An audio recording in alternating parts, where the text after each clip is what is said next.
Thank you for coming today.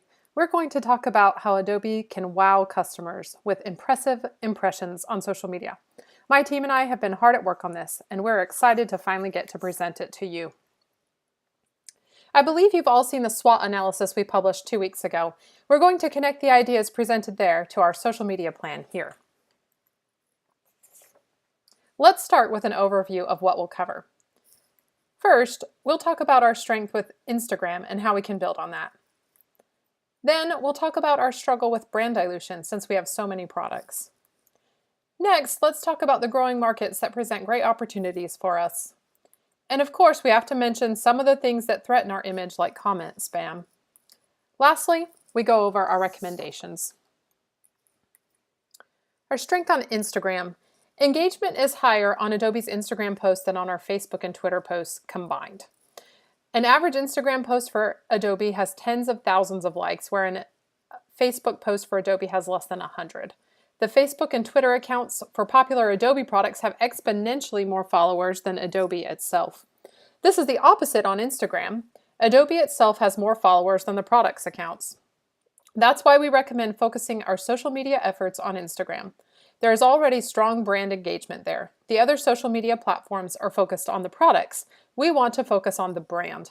The best place to do that is on Instagram, where we already have a head start. And that head start is important because the Adobe products are more popular and widely known than Adobe itself. Brand awareness is focused on products. Our large variety dilutes the Adobe brand. We can turn that around by promoting our Adobe Instagram account. Focusing on the core brand social media account will also make it easier for social media managers to create content and manage comments, since they won't be spread so thin across many accounts. This will free up resources to be able to invest effort into taking advantage of the opportunities we'll talk about next. Creativity is the skill of the future, and it can't be automated. The number of creative professionals is expected to have the highest job growth and rise by 12.5%, or 5.6 million people by 2022. That is more than any other job market in the next 5 years. And those jobs will mostly be in digital markets, which is exactly where we excel.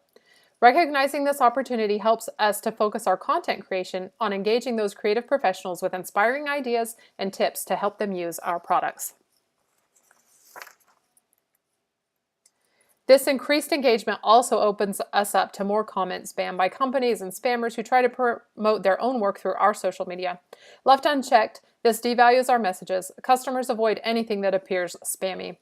And it takes a lot of staff to moderate comments. So once again, focusing our efforts on the single Adobe account rather than a multiplicity of product accounts helps to conserve our resources.